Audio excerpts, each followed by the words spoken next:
होइन के हो यो हाम्रो घरमा त घरको मेरो मान्छे नछिर्दै ढोका सोका लाएर सुतिसक्यो अन्त ओ नमस्कार है नमस्कार सबैजनालाई होइन दसैँको टिका त 3 दिन अगाडि नै सकिया जस्तो लाग्दै थियो त आज फेरि यत्रो मान्छे टिका लाउन आउनु भएछ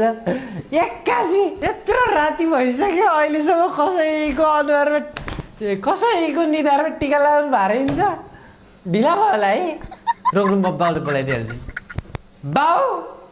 ओ बाउ एकैछिन रोक्नु कि मेरो बाउ फेरि निदाएपछि उठ्न अलि गाह्रो गाह्रो मान्छन् बाउले म जसरी लिएर आउँछु बाउ यहाँ यो आतङ्ककारी जस्तो पाहुनाहरू आएर यहाँ घर घेरिसक्यो तपाईँ कहाँ हुनुहुन्छ छिटो आउनु होइन अर्का घरभित्र आउने राति राति को आयो तपाईँ मेरै घर आएर मलाई को भनेर सोध्दै हुन्छ होइन टिका लाउन भन्दा अगाडि घरमा को छ कहाँबाट को कसरी उत्पन्न भयो अलिकति रिसर्च गरेर आउनु सकिँदैन तपाईँ मेरो घरको पाहुना भएर मात्र कि नत्र अघि नै तपाईँले यहाँबाट निकालिदिइसक्थे अहिलेको पालि झुकिए पनि अर्कोचोटिबाट चाहिँ नझुकिनु होला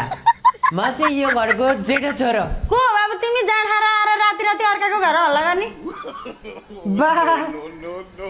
सोध्नु छैन खोज्नु छैन आफै किचनभित्र छिर्या छ पकाएको छ खाएको छ है आमा पाहुना हो कि आतङ्ककारी हो बे तपाईँहरू सबैजना दसैँ सकिसकेपछि नि मेरो घर टिका लाउन आउनु भएको होइन आशीर्वाद लिन कि पैसा लिन हेलो अङ्कल तपाईँको छोरा हाम्रो घर आएर रक्सी खाएर ल्याङ गरेछ आउनु त यसलाई लिएर जानु खोइ कहाँ त्यो गुरु कहिल्यै नसुध्रिने भयो कति दुःख दिएर जानेको है संसार ओह ड्याडी यु कम यिनीहरू टिका लाउन आएछ सबैले तलै टिका लाएर यहाँबाट ल खतम यिनीहरू दसैँ सकिसकेपछि पनि 2-4 पैसाको लोभले आएको टिका लाएर बढाइदिनु न जा खाएर लतानी त अर्का घर आएर हल्ला गरेर फुल गऱ्यो